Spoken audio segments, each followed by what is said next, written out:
சொல்லி இருந்தோம். திராவிட முன்னேற்ற கழகம் ஆட்சிக்கு வந்து ஒரு வருட காலம் ஆகி இருக்கிறது. அனைத்திடத்திலும் கூட திராவிட மாடல் அரசு என்ற அனைத்திடத்திலும் கூட நம்முடைய தலைவர்கள் சென்று பேசிக் கொண்டிருக்கின்றார்கள்.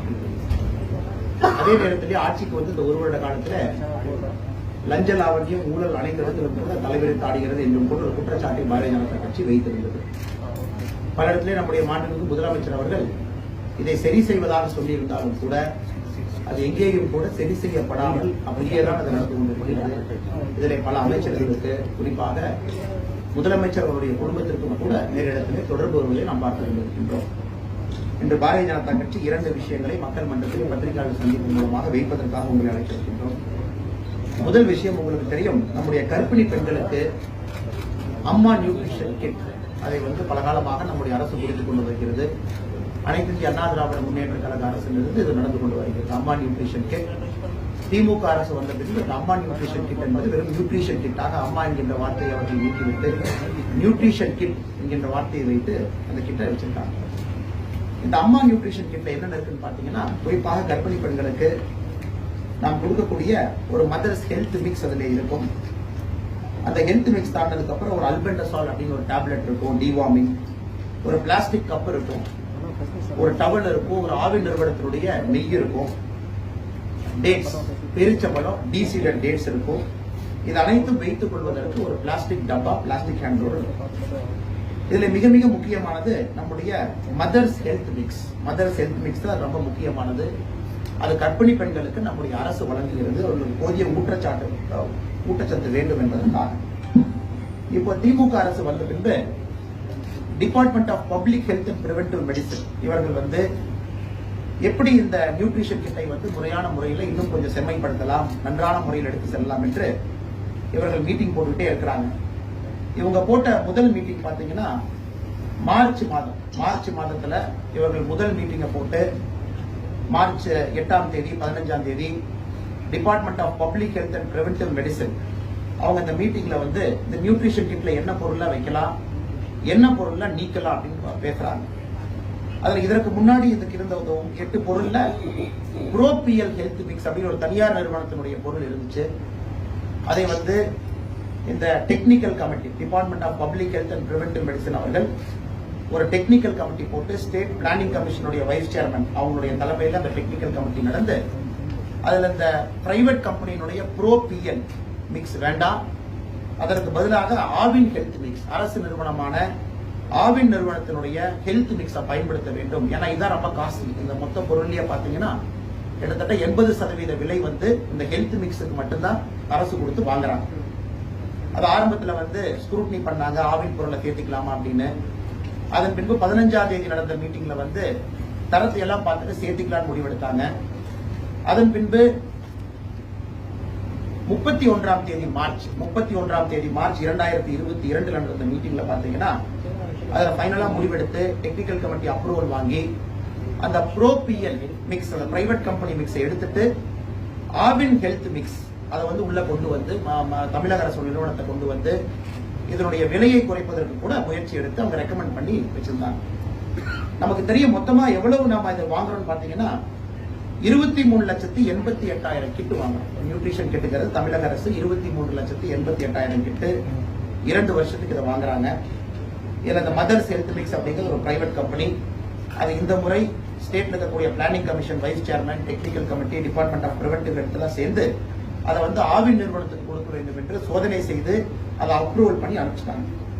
ஆனால் மிகவும் விசித்திரமாக ரொம்ப விசித்திரமாக ஏப்ரல் மாசத்துல மார்ச் மாசத்துல இதெல்லாம் பைனலைஸ் பண்ணி கொடுத்ததுக்கு அப்புறம் ஏப்ரல் மாசத்துல அரசனுடைய நிர்பந்தம் காரணமாக மறுபடியும் இதே கமிட்டி மறுபடியும் கூட வைக்கிறாங்க. இந்த கமிட்டியை மறுபடியும் கூட வச்சு அன்னைக்கு இந்த கமிட்டி வந்து ஏப்ரல் 8ஆம் தேதி இந்த கமிட்டி எல்லா பொருளையும் இதே மாதிரி எடுத்துக்கிறோம்.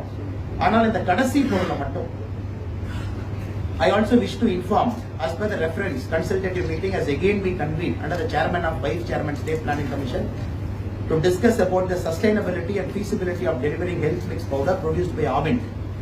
Though Avin is a good food supplement for pregnant and lactating women and children, and methods of spatially distributed production and delivery, however, the final decision will be taken by the government and this is for only kind information sir. அதாவது இந்த committee சேர்ந்து 3 முறை அமர்ந்து March மாசத்துல 60% அந்த health மிக்ஸினுடைய விலையை குறைக்க வேண்டும் என்று முடிவெடுத்து அமர்ந்து மார்ச் 31ஆம் தேதி ஃபைனலைஸ் பண்ணதை ஏப்ரல் 8ஆம் தேதி டெண்டருக்கு முன்பாக ரிவர்ஸ் பண்றாங்க. அதன் காரணத்தை நம்ம குற்றச்சாட்டாக வைக்கின்றோம். 8 நாட்கள் கழித்து எதற்காக ரிவர்ஸ் பண்றாங்கன்னு பாத்தீங்கன்னா, இந்த பிஎல் மதர்ஸ் ஹெல்த் மிக்ஸ் என்பது ஆவின் நிறுவனம் சப்ளை பண்றதை விட 60% விலை அதிகம். இவர்கள் தான் தொடர்ச்சியா சப்ளை பண்ணிட்டு இருக்காங்க. இந்த 8 ஹெல்த் மிக்ஸ், இந்த 8 விஷயத்தையுமே, இந்த நியூட்ரிஷன் கிட்ல வரக்கூடிய இந்த 8 பொருளையுமே, சீடு, டவல், பிளாஸ்டிக் பொருள், இந்த mother's health mix, iron syrup, இந்த 8 பொருளையும் சப்ளை பண்ற நிறுவனம் வந்து அனிதா டெக்ஸ்கார்ட் அப்படிங்கிற ஒரு நிறுவனம். இந்த அனிதா டெக்ஸ்கார்ட் நிறுவனம் வேற எதுவும் கிடையாது. பொங்கல் தொகுப்புல மாநில அரசுக்கு கொடுத்த எல்லா பொருளையுமே கேந்திரிய பந்தார் மூலமாக தான் சப்ளை ஆச்சு. அந்த கேந்திரிய பந்தாருக்கு அதிகப்படியான பொருட்களை கொடுத்தது அனிதா டெக்ஸ்கார்ட் என்கின்ற நிறுவனம். இந்த அனிதா டெக்ஸ்கார்ட் நிறுவனம் தான் பிரெக்னன்ட் உமனுக்கு தேவையான இந்த ஊட்டச்சத்து பொருளையும் சப்ளை பண்றது. பொங்கல் தொகுப்பு யார் சப்ளை பண்ணாங்களோ அதே நிறுவனம் தான் இதையும் சப்ளை பண்ணுது. அந்த நிறுவனம் ஒரு பிரைவேட் கம்பெனியோட ஒப்பந்தம் போட்டு பிஎல் ஹெல்த் மிக்ஸ் 60% அதிகமான ரேட்ல கொடுத்திருக்காங்க.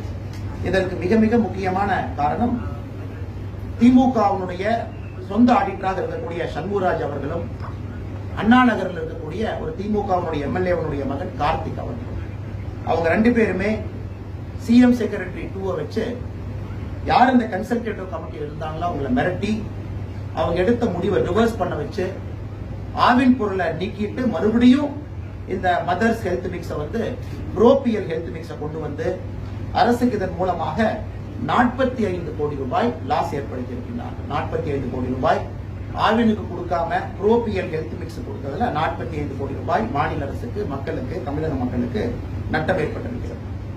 அடுத்தது ரொம்ப விசித்திரமாக பாத்தீங்கன்னா, இதே இதுல இந்த பிரெக்னன்ட் மதர் கொடுக்கக்கூடிய அந்த கிட்ல அயன் சிறப்புங்கிறது ரொம்ப முக்கியமான ஒரு பொருள். இந்த அயன் சிறப்பு வந்து அந்த மதருக்கு தேவையான ஊட்டச்சத்து அயன் வருது.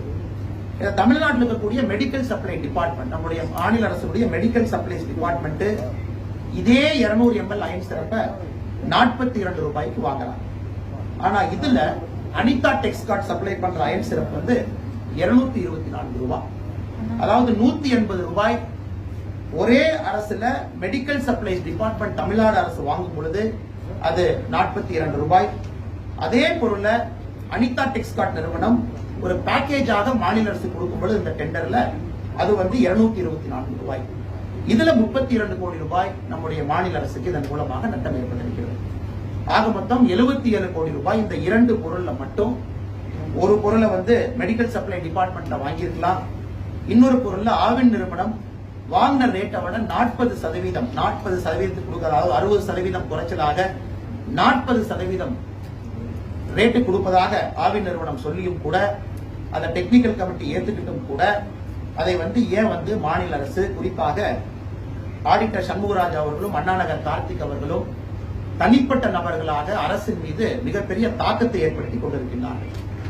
எல்லா டிபார்ட்மெண்ட்டை கூப்பிட்டு பேசுறது, சிஎம் செக்ரட்டரி வந்து இன்ஃபுளுன்ஸ் பண்றது, ஒரு டிபார்ட்மெண்ட் இருக்கக்கூடிய செக்ரட்டரிய இவங்களே மிரட்டி எதற்கெடுத்தாலும் கூட நாங்கள் சிஎம் குடும்பம் சார்பாக பேசுகின்றோம் அப்படின்னு சொல்லி மாத்துறாங்க.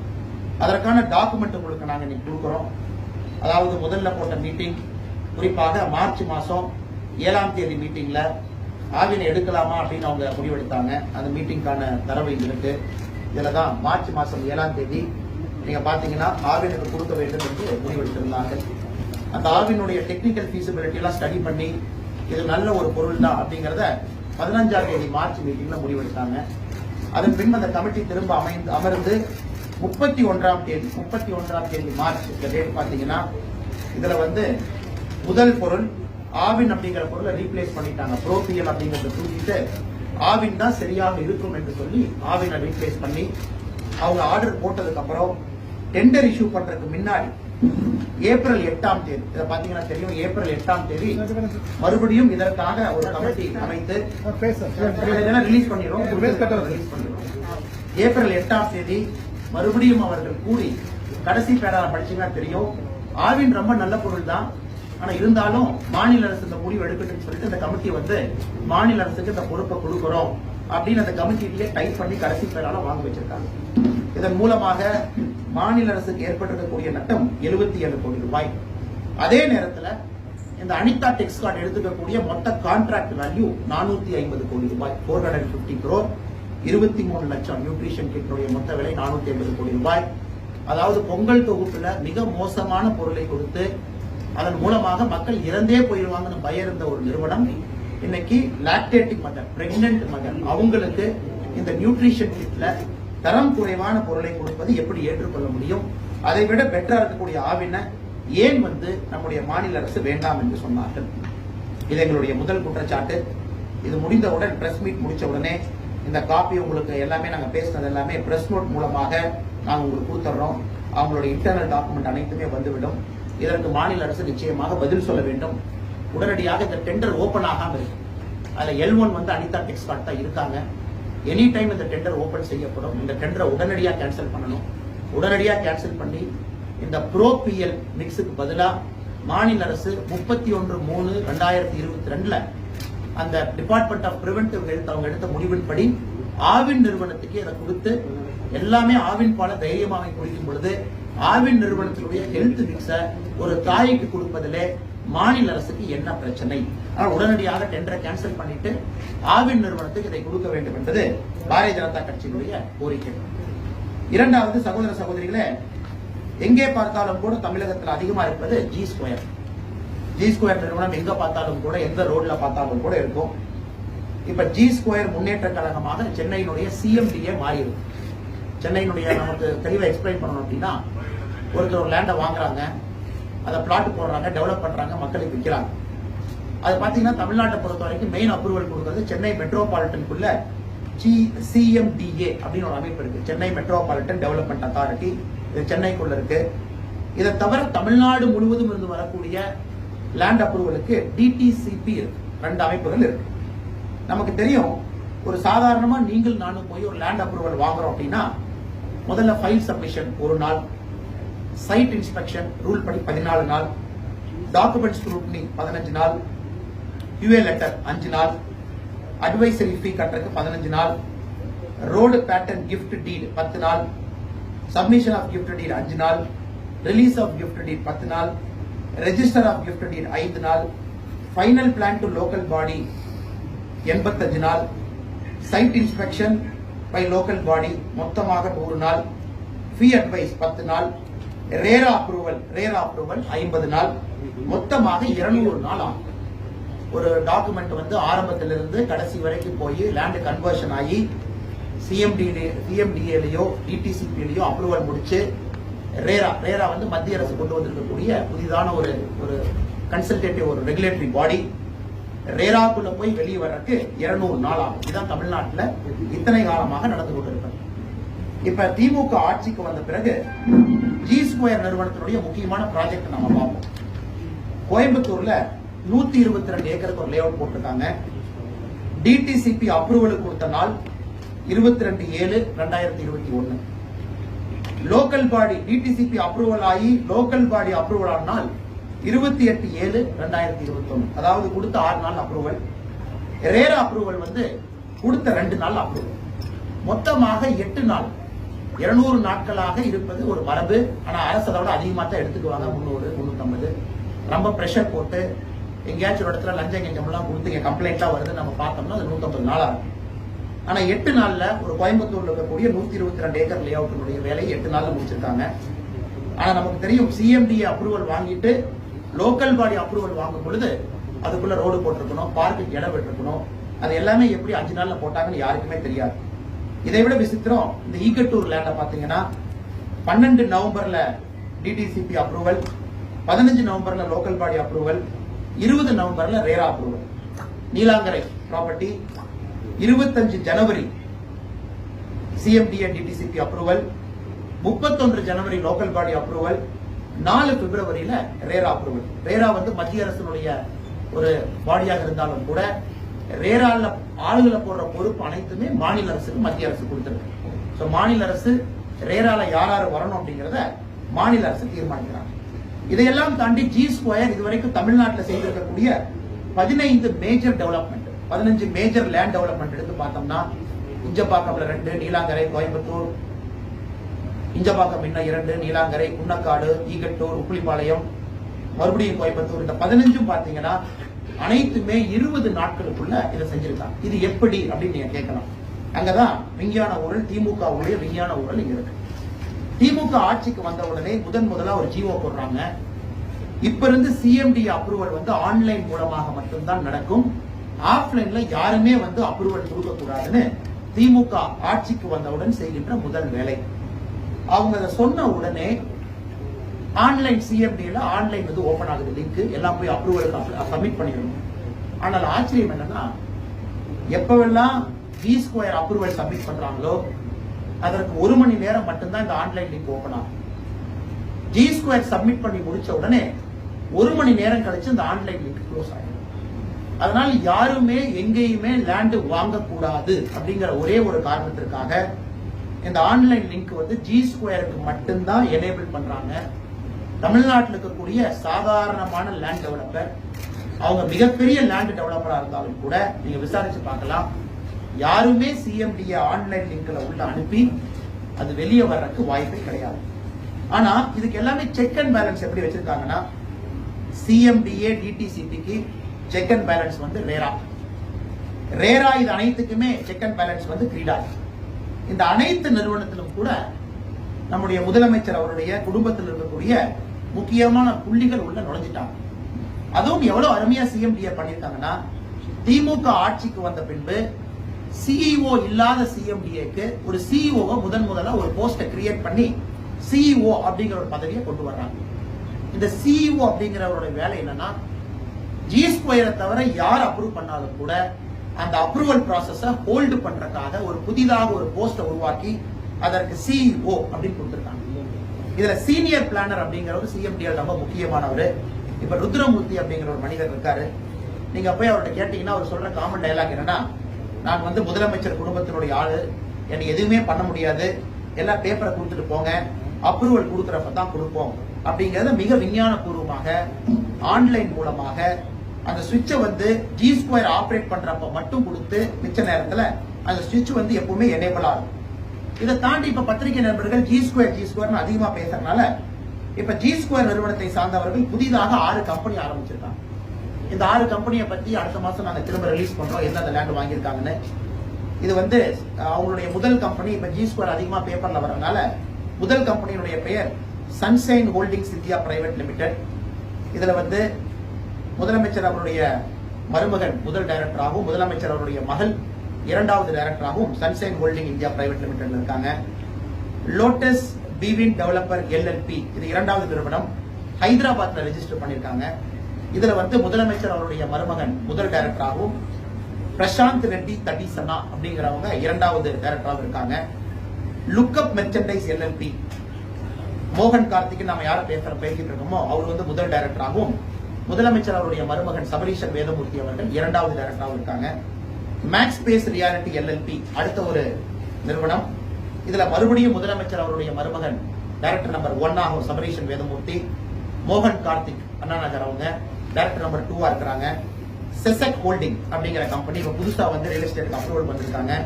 முதலமைச்சர் அவருடைய மருமகன் டைரக்டர் 1, மோகன் கார்த்திக் டைரக்டர் 2, முதலமைச்சர் அவருடைய மகள் director number 3. Mannur Whitefield creator அப்படிங்கிற புது கம்பெனி இப்ப குடும்பத்தை தாண்டி அடுத்த கட்டத்துக்கு போயிருக்காங்க.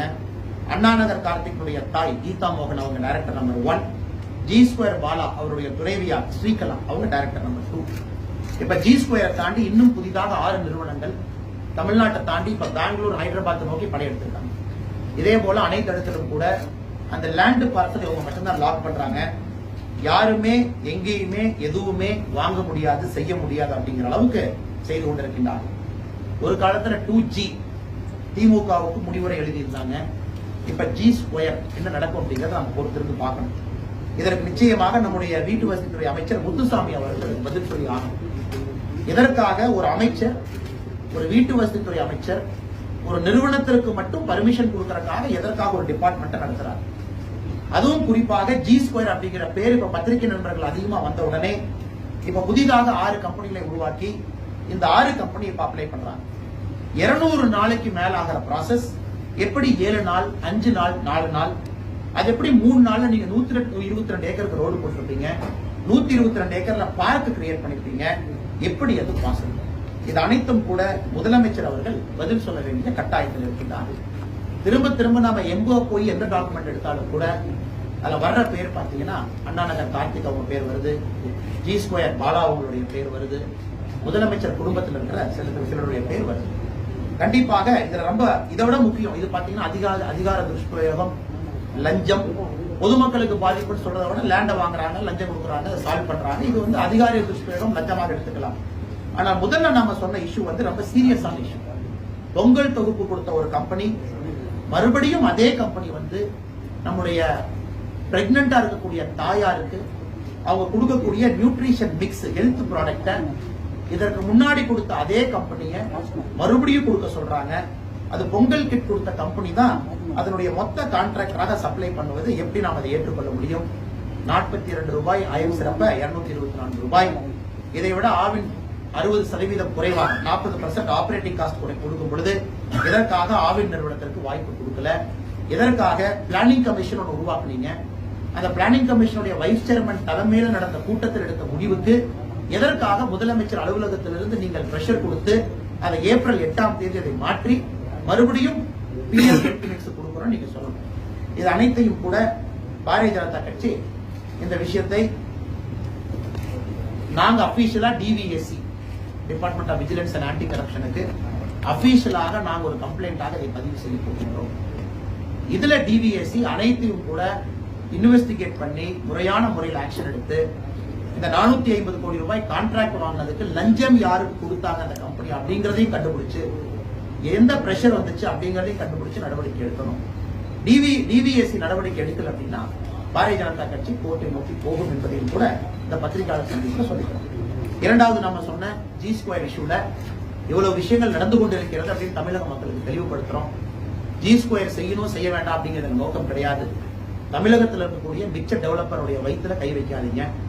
அவங்களும் தொழில் பண்றாங்க, அவங்க கிட்ட எம்ப்ளாயி இருக்காங்க, அவங்கள ஆண்டாண்டு காலமாக தொழில் செய்வங்கிற தொழில இருந்து வெளியே அனுப்பிட்டு ஒரு நிறுவனம் அந்த நிறுவனத்தினுடைய பெயர் தெரிஞ்ச உடனே இன்னும் 6 நிறுவனத்தை புதுசா உருவாக்கி கிட்டத்தட்ட 20-30 ஷெல் கம்பெனி உருவாக்கி அவங்களுக்கே கொடுத்துட்டு இருந்தீங்கன்னா தமிழக மக்கள் என்ன நினைப்பார்கள்? இதையும் கூட அந்த பத்திரிகையாளர் சந்திப்பிலே 2 விஷயங்களை உங்கள் முன்னால் நாங்கள் வைக்கின்றோம். இதே ஜி ஸ்கொயர் நிறுவனம் கடந்த ஆட்சியிலையும் அதிமுக ஆட்சியிலையும் பல இடங்கள்ல வந்து நிலங்கள் வாங்கியிருக்காங்க. அப்போ அந்த நிலத்துக்கான அந்த அப்ரூவல் வந்து எத்தனை நாட்கள்ல பெற்றிருக்காங்கன்னு ஏதாவது டேட்டா ஏதாவது வச்சிருக்கோமா சார்? ஆனா இந்த சிஎம்டிஏ அப்ரூவல் அப்படிங்கிறதுனா திமுக ஆட்சி வந்த பின்புதான் இந்த சிஸ்டம். அதற்கு முன்னாடி 200 நாளைக்கு முன்பு யாருமே வாங்குறது. அதுக்கு மாதிரி ப்ரொசீஜர் இப்படிதான் இருந்துச்சு. பேப்பர் ஒர்க்கா ஒரு இடமா கொடுக்கணும். அந்த பேப்பர் ஒர்க்குக்கு 4 நான் சொன்ன மாதிரி 15 நாள், 5 நாள், 20 நாள், 30 நாள் கொடுக்கணும். அந்த பேப்பர் ஒர்க்கின் படி தான் கிளியர் பண்ணிட்டு வருவாங்க. ஆனா இப்ப ஆன்லைன் சிஸ்டம் வந்ததுக்கு அப்புறம் தான் இந்த பிரச்சனையே. ஒருத்தருக்கு மட்டும் எனேபிள் பண்ணி அந்த லிங்கை வந்து பாத்தீங்கன்னா அது இனிமே ஒரு டாக்குமெண்ட் காட்டலாம். அந்த சுவிட்ச் எப்பவெல்லாம் ஆன் ஆஃப்ல இருக்கு அப்படின்னு இந்த ஜி ஸ்கொயர் நிறுவனம் போடுறதுக்கு 1 மணி நேரத்துக்கு முன்பு தான் அந்த சுவிட்ச் பாத்தீங்கன்னா ஆன் ஆகும். ஜி ஸ்கொயர் அப்ளை பண்ணதுக்கு அப்புறம் அந்த சுவிட்ச் பாத்தீங்கன்னா திரும்ப ஆஃப் ஆயிடும். மிச்சம் இப்ப போய் நீங்க அப்ளை பண்ணி பாத்தீங்கன்னா நார்மலா லிங்க் டிசேபிள்ட் அப்படின்னு நீங்க ஆக்சுவலா பண்ண முடியாது. சூப்பர் ஃபாஸ்ட்ல எந்த ஒரு செக்கிங்கும் இல்லாம கோயம்புத்தூருக்கு பாத்தீங்கன்னா அவங்களுடைய இதுல போட்டிருப்பாங்க ஆடுல 22 நாள்ல ஜி ஸ்கொயர் வந்து எல்லா வேலையும் செஞ்சு உங்களுக்கு பிளாட் போட்டிருப்பாங்க.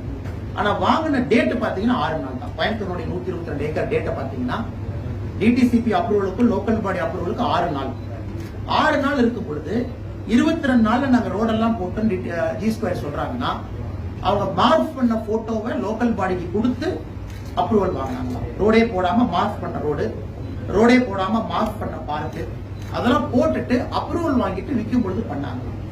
இது அனைத்துமே ஒருதலை பட்சமாக ஒரு கம்பெனியை நோக்கி திரும்ப திரும்ப நம்ம சொல்றோம்.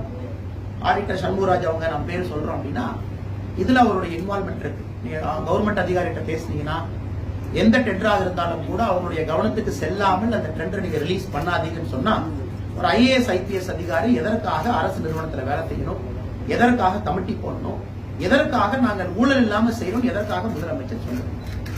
சார், இது இந்த புகார் சம்பந்தமா தமிழக அரசு உங்கள் மீது வந்து ஏதாவது ஒரு புகார் அளித்தால் நீங்க வந்து இது சந்திப்பீங்களா? புரியல, கேட்கல. இந்த புகார் வைக்கிறீங்க, இந்த குற்றச்சாட்டு மூலமா தமிழக அரசு உங்கள் மீது ஏதாவது ஒரு புகார் கொடுத்தால் அது சந்திப்பீங்களா?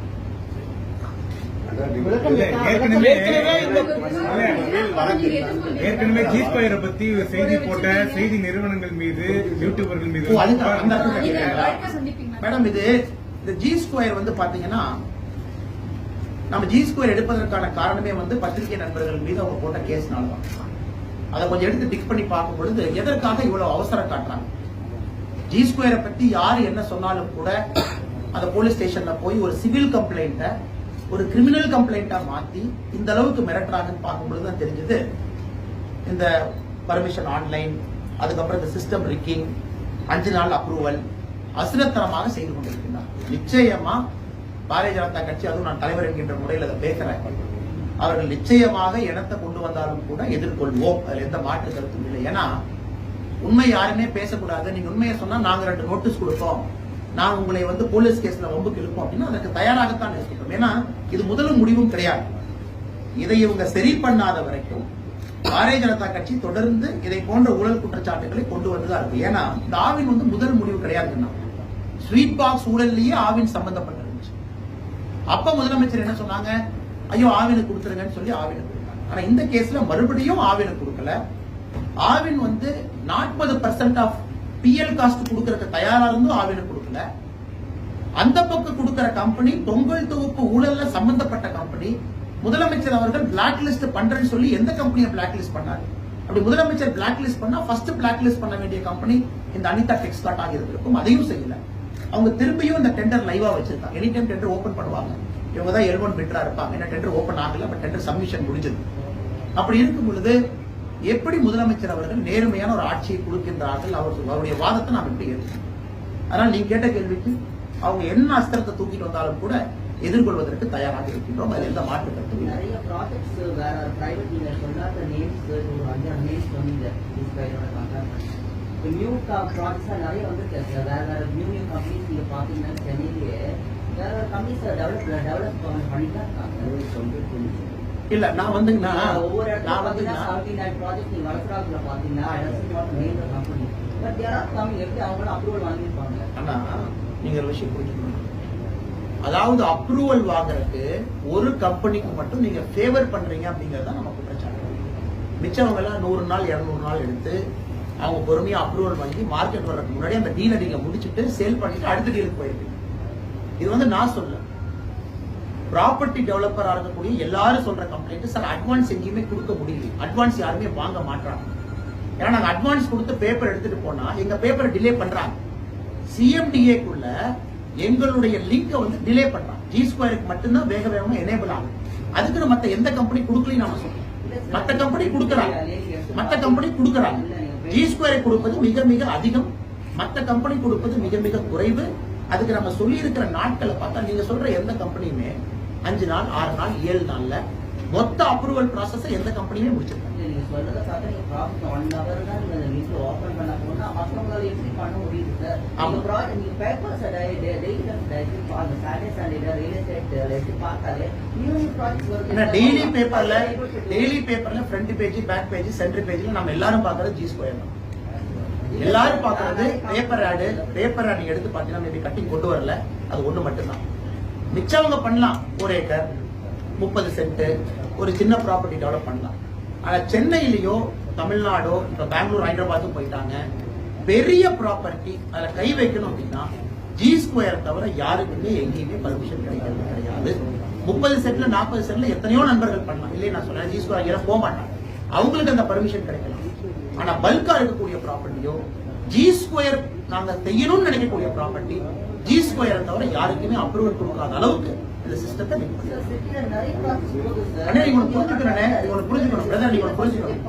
புரிஞ்சுக்கணும். சிட்டியில நீ 10,000 கம்பெனி இருக்கும். சிட்டியில நீ எடுத்த 10,000 கம்பெனி இருக்கும். அது முதல்ல 20,000 கம்பெனியா இருக்கும். சிட்டியில வந்து இவ்வளவு பெரிய சிட்டியில ஒரு கம்பெனி செய்ய முடியாது. மிச்ச கம்பெனி இருக்கு, யாரும் இல்லைன்னு சொல்லல. மிச்ச கம்பெனியும் 10 சென்ட் 20 சென்ட்ல பண்ணுவாங்க.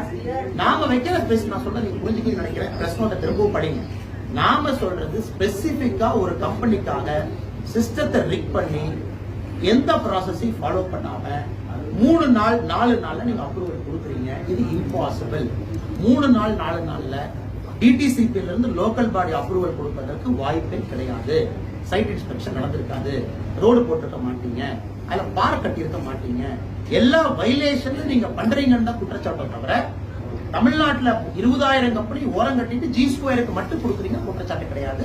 ஜி ஸ்கொயருக்கு நிறைய ஃபேவர் பண்றீங்க அப்படிங்கறது தான் குற்றச்சாட்டு.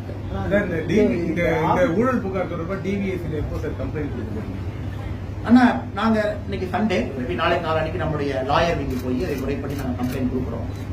அதே போல டிடிசிபியை பொறுத்தவரை, சிஎம்டிஏவை பொறுத்தவரை அங்கேயும் கூட யார் என்ன ரிக் பண்ணியிருக்காங்க அப்படிங்கறத கண்டுபிடிக்கும், அதையும் கம்ப்ளைண்டா கொடுக்குறோம். ரெண்டையுமே டிவிஎஸ்சி இதை எடுத்து முறையான விசாரணை நடத்துவார்கள் என்கின்ற நம்பிக்கை. டெண்டர் கொடுத்துட்டாங்கன்னா ஓபன் ஆகாம இருக்கும். அப்போ அது வந்த பிறகுதான் இந்த இது வந்து வரதுக்கு முன்னாடி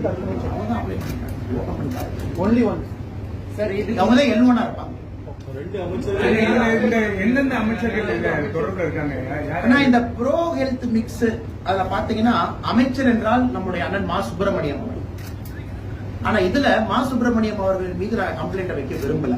காரணம், இது வந்து ஒரு 2 தனிநபர் வெளியே இருந்து ஆபரேட் பண்ணி கொடுக்க வைக்கிறாங்க. அப்படி இருக்கும்போது அமைச்சரை பொறுத்தவரை லஞ்சம் வாங்கினார் என்று சொல்வதை விட எதற்காக வெளியே இருக்கிற 2 இண்டிவிஜுவல் பார்ட்டிய டெண்டர் ஃபைனலைசேஷன் ப்ராசஸ்ல அமைச்சர் எப்படி அலோ பண்ணலாம் அப்படிங்கறத எங்களுடைய குற்றச்சாட்டு. முதல் குற்றச்சாட்டு அது அமைச்சர் வந்து கமிஷனா ஒமிஷனா அப்படிங்கிற கேள்விக்கு அமைச்சர் தான் பதில் சொல்லணும்.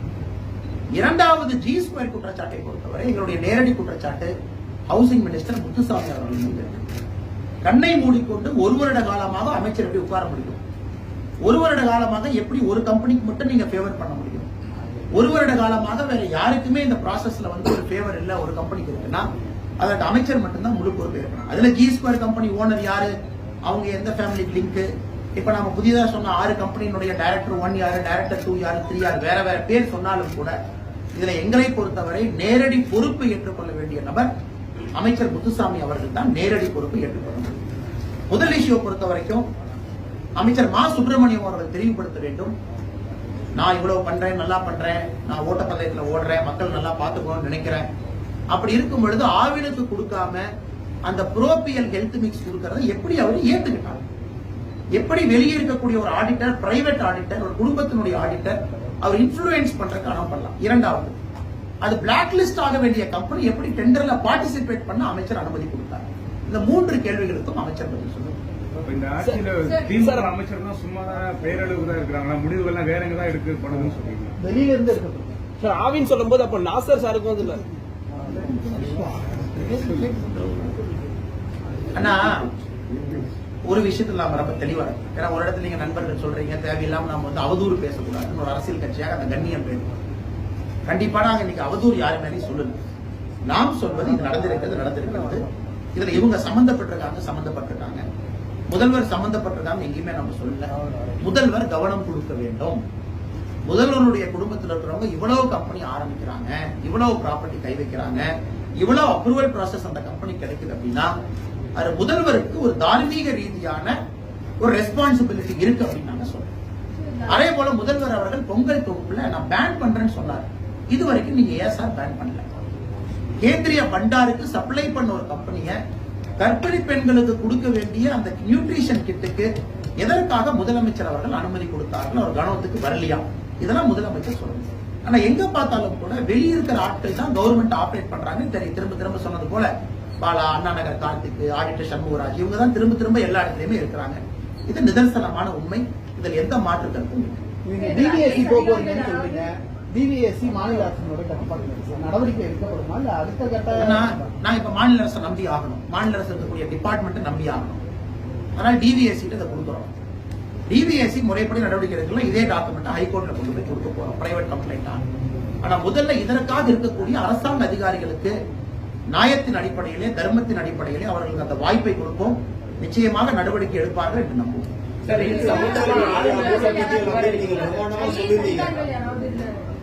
மேடம், நாம சில பேருக்கு சொன்னா சரியா இருக்காது ஒரு பிரஸ் மீட்ல. ஏன்னா அதிகாரிகளுடைய பேரை நம்ம தேவையில்லாம இழுத்தோம் அப்படின்னா அது வந்து நாம எப்பவுமே அரசியல்வாதிகளை பொறுத்தவரை நாம சொல்றோம், அதிகாரிகளை பொறுத்தவரை இன்னசென்ட் அண்டில் ப்ரூவன் கில்ட்டி அப்படிங்கிற ஒரு ஸ்டாண்ட் எடுப்பாங்க. ஏன்னா நான் வந்து ஒரு ப்ராசஸை ஃபாலோ பண்ணேன் அப்படின்னு சொன்னாங்க. இதுல அதிகாரிகளுக்கு அழுத்தம் வந்திருக்கிறதா அப்படின்னா அதிகாரிகள் தப்பு செஞ்சாங்க எனக்கு தெரியல. இதுல அதிகாரிகள் இன்வால்வ்மெண்ட்டை பத்தி இப்ப நாம பேச விரும்பல. அது இன்வெஸ்டிகேஷன் ப்ராசஸ்ல அது வெளியே வரட்டும் நாங்க நம்புறோம். சார் இது சம்பந்தமா ஆளுநரை சந்திச்சு புகார் அளிப்பீங்க? நாங்க ஆளுநரை பொறுத்தவரை திமுக ஆட்சி 1 வருட காலம் முடிந்திருக்கிறது. இந்த 1 வருட காலத்துல திமுக ஆட்சியில நடந்த அனைத்து விஷயங்களையும் கூட தொகுத்து அதை ஒரு புத்தகமாக ஆளுநர்கிட்ட கொடுக்கிறோம். அதுல corruption, law and order failure, அமைச்சர்கள் பேசிய பேச்சுக்கள், அரசியலமைப்பு சட்டத்துக்கு எதிராக சிலர் பேசிய பேச்சுக்களை மொத்தமாக ஒரு புத்தகமாக தொகுத்து அது ஆளுநர்கிட்ட 20ஆம் தேதிக்கு அப்புறம் நாங்க ஆளுநர் மாளிகையில சந்திச்சு நேரம் வாங்கி அளிக்கிறோம். அமைச்சர்களுடைய ஊழல் பட்டியல் வெளியிடப்படும் அப்படின்னு நீங்க ஏற்கனவே போன வாரம் சொல்லியிருந்தீங்க. ஒரு பெரிய எதிர்பார்ப்பு இருந்தது, இன்னைக்கு கூட காலையில இருந்தே இருந்தது. ஆனா இப்ப நீங்க சொல்றதை பார்த்தா சாதாரண ஒரு சிபாரிசு இல்ல ஒரு டெண்டர் வந்து கொடுக்கறதுல இதுதான் நடந்திருக்கு. அமைச்சர் முத்துசாமியும் சரி, மா சுப்பிரமணியம் நீங்க நேரடியா ஒரு இவ்வளவு பண்ணிருக்காங்கன்னு ஒரு ப்ரூஃப் கொடுத்துருக்கு. ஆனா நேரடியாக இதுல அமைச்சர் இவ்வளவு பணம் சம்பாதிச்சிருக்காங்க, அமைச்சர் இவ்வளவு பணம் சம்பாதிச்சிருக்காங்க, அதற்கான காலம் வரும். அமைச்சர் சம்பாதிக்கிறது எல்லாமே இதுல இருந்தா. உதாரணத்துக்கு நான் இன்னைக்கு சொல்றேன், இந்த 450 கோடி ரூபாய் டெண்டர்ல 100 கோடி ரூபாய் கைமாறி. அது உண்மைதான். 100 கோடி ரூபாய் கொடுத்து தான் இந்த டெண்டர் சப்மிட்டே பண்ணிருக்காங்க. அந்த 100 கோடி ரூபாய் யாருக்கு போச்சு, எப்படி போச்சு அப்படிங்கறது இதை இன்வெஸ்டிகேட் பண்ணீங்கன்னா வரும். ஆனா அமைச்சர்கள் இதை வச்சு எவ்வளவு எல்லாம் சம்பாதிச்சிருக்காங்க அப்படின்னு சொல்றதுக்கான நேரமும் காலமும் வரும். இப்ப அமைச்சர்கள் சம்பாதிச்சிருக்காங்கன்னா எங்கிருந்து சம்பாதிச்சிருக்காங்கன்னு சொல்றதுதான் எங்களுடைய வேலை. 77 கோடி ரூபாய் அரசுக்கு நஷ்டம், 450 கோடி ரூபாய் 100 கோடி ரூபாய் ஊழல் நடந்திருக்கு நம்ம சொல்றோம். இது அனைத்தையும் கூட ஆதாரப்பூர்வமாக நாம ஒரு கவர்மெண்ட் எடுத்த முடிவை ரிவர்ஸ் பண்ணி 8 நாள்ல திரும்ப இன்னொரு நிறுவனத்துக்கு கொடுக்குறீங்க. பொங்கல் தொகுப்பு ஊழல்ல டெயிண்டட் கம்பெனி கொடுக்குறீங்க. இதெல்லாம் நம்ம சொல்றோம். இப்ப ஸ்பெசிபிக்கா ஒரு அமைச்சர் எடுத்து இவர் இவ்வளவு சம்பாதிச்சிருக்காரு, அந்த ஆட்சி பொறுப்புக்கு வந்த பின்பு இவ்வளவு பணத்தை அவர் அதிகப்படுத்தியிருக்காரு, அதற்கான நேரமும் காலமும் வரும், நிச்சயமா சொல்லுவோம். அது வரைக்கும் பாரதிய ஜனதா கட்சி சொல்வது அனைத்துமே ஊழல் எங்கெங்க நடந்துகிட்டு இருக்கு, அதுல யாரு சம்பந்தப்பட்டிருக்காங்க. இன்னும் 4 வருஷம் இருக்கு, 1 வருஷம் முடிஞ்சிருக்கு. அண்ணன் கேட்ட கேள்விக்கான நேரம் வரும். அதனால்தான் மா சுப்பிரமணியம் அவர்கள் பேரை புரோஹித் மிக்ஸ்லயும் முத்துசாமி அண்ணன் பேர் இதுலயும் சொல்றோம். அதுல மா சுப்பிரமணியம் அவர்கள் தெளிவுபடுத்த வேண்டும், எதற்காக வெளியிருந்து 2 நபர்கள் அதை ஆபரேட் பண்ணி அரசுக்கு 77 கோடி ரூபாய் நஷ்டமும் 100 கோடி ரூபாய் எங்க கைமாறுச்சு அப்படிங்கிறது அமைச்சர் தெளிவுபடுத்த வேண்டியது அவசியம். இந்த விவகாரம் தொடர்பா முக்கியமான எவிடன்ஸ் எல்லாமே உளவுத்துறை மூலமா உங்களுக்கு வந்திருக்குன்னு சொல்றாங்க. அது மட்டும் இல்லாம உங்களுடைய பிறந்த நாளுக்கு அதுல சம்பந்தப்பட்ட அமைச்சர்கள் எல்லாம் வாழ்த்துக்கள் தெரிவிச்சுதான் சொல்றாங்க. உண்மையா சார்? ஆனா முதல்ல ஒன்று சொல்லணும் அப்படின்னா, என்னுடைய பிறந்த நாளை நான் கொண்டாடுவது கிடையாது. எப்பொழுதுமே போன் சுவிட்ச் ஆஃப் வச்சிருப்பேன். நேற்று ஒரு அரசியல் கட்சி தலைவரான பின்பு அந்த மாதிரி எஸ்கேப் ஆக முடியாது. அதனால யாரோ ஒருத்தர் வாழ்த்து சொல்றாங்க, அன்புல சொல்றாங்க, பாசத்துல சொல்றாங்க, நம்ம ஏற்றுக்கிறோம். அந்த அடிப்படையில எல்லா நாளுமே பிறந்த நாளா நினைக்கக்கூடிய மாதிரி நான் ஏதோ ஸ்பெஷல் டே அப்படிங்கிறது எனக்கு கிடையாது. இரண்டாவது, இந்த டாக்குமெண்ட் எல்லாமே என்னன்னா டிபார்ட்மெண்ட்டுக்குள்ள இருக்கிற டாக்குமெண்ட் தான். கொஞ்சம் நாம டிப் பண்ணி எடுக்கணும். நிறைய இடத்துல அரசு ஊழியர்களை கொடுக்குறாங்க. ஏன்னா அவர்களுக்கு ஒரு விதமான பணிச்சுமை அங்க இருக்கு, அழுத்தம் இருக்கு, நேர்மையா வேலை செய்யணும்னு நினைக்கிறாங்க. ஆனா சில அதிகாரிகள் அவங்களை போர்ஸ் பண்ணி தப்பு பண்ண வைக்கிறாங்க. அதனால நிறைய இடத்துல அரசு அதிகாரிகளை நம்ம கொடுக்குறாங்க, நிறைய இடத்துல நாங்க வாங்குறோம். இது அனைத்துமே உள்ளிருந்து வரக்கூடிய டாக்குமெண்ட் தான். அதுல இந்த நேரத்தில் நான் வேற எந்த கருத்து சொல்ல விரும்புறீங்க. இந்த 1 இயர்ல நீங்க என்ன நல்லது பார்க்கீங்க டிஎம்கே ஆட்சியில? Something in development. டிஎம்கே ஆட்சியில நல்லதை பார்ப்பதற்கு சொல்றதுக்கு அவங்க அமைச்சர் இருக்காங்க.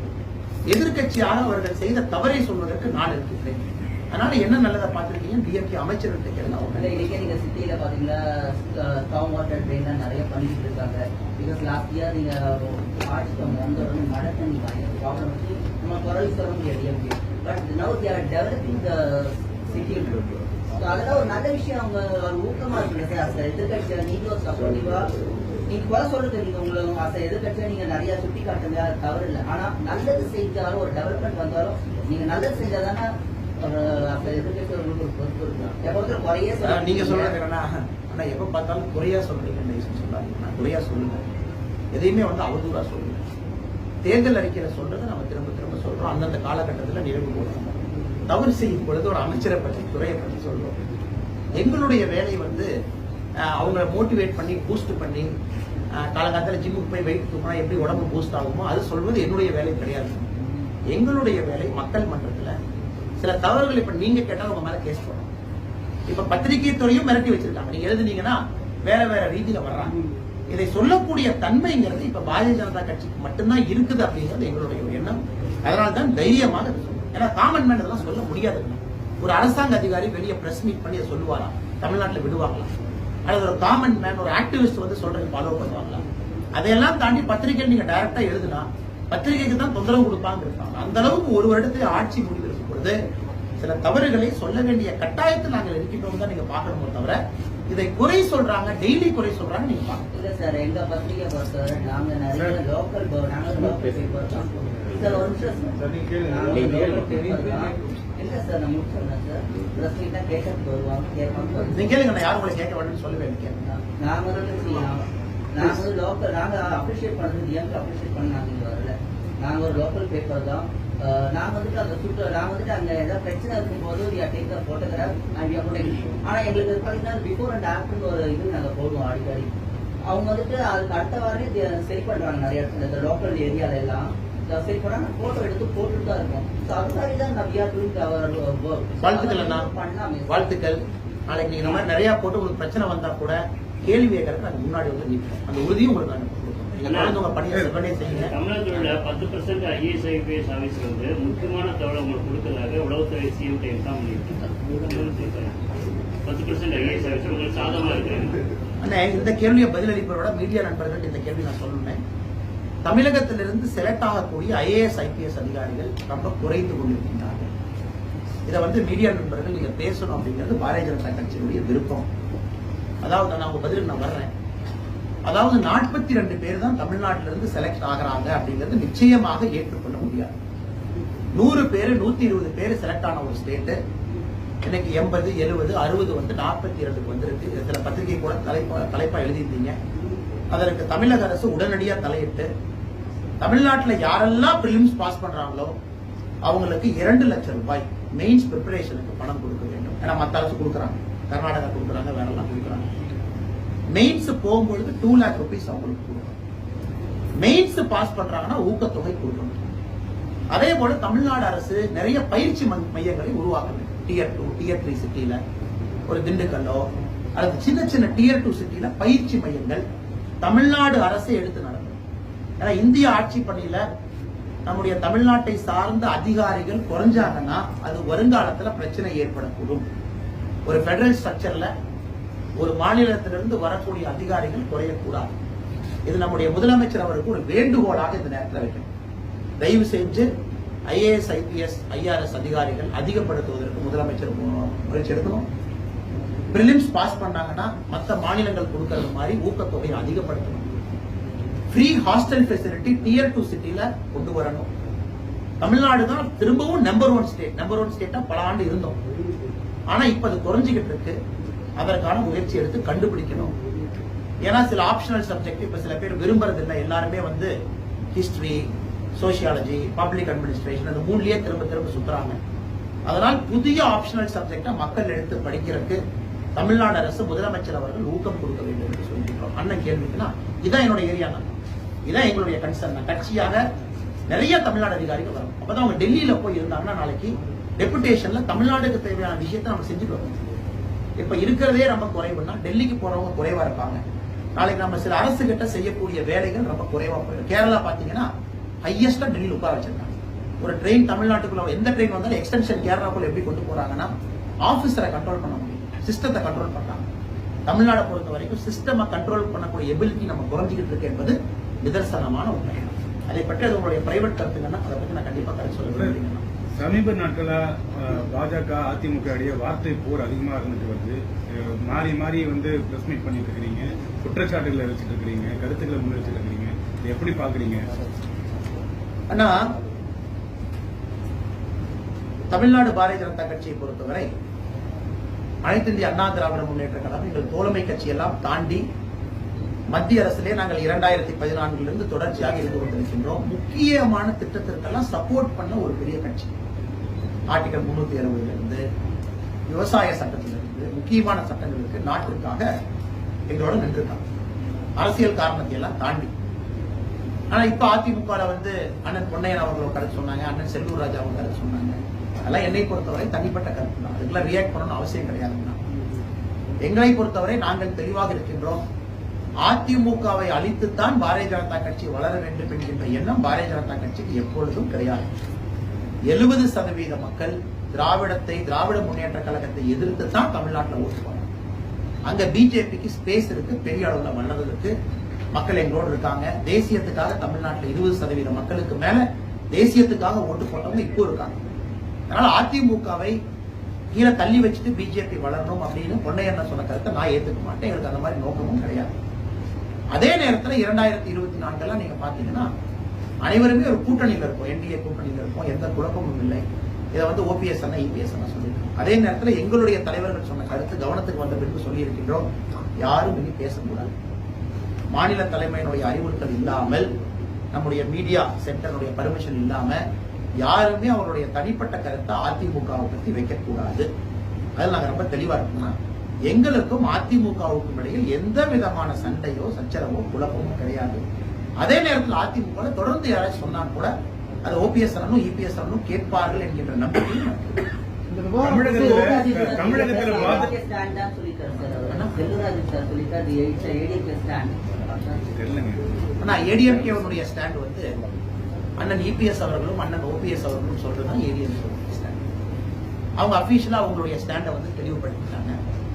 இது வந்து அவங்களுடைய தனிப்பட்ட விமர்சனம், தனிப்பட்ட கருத்து. அதுக்கப்புறம் அங்கேயே முடிஞ்சு போச்சு.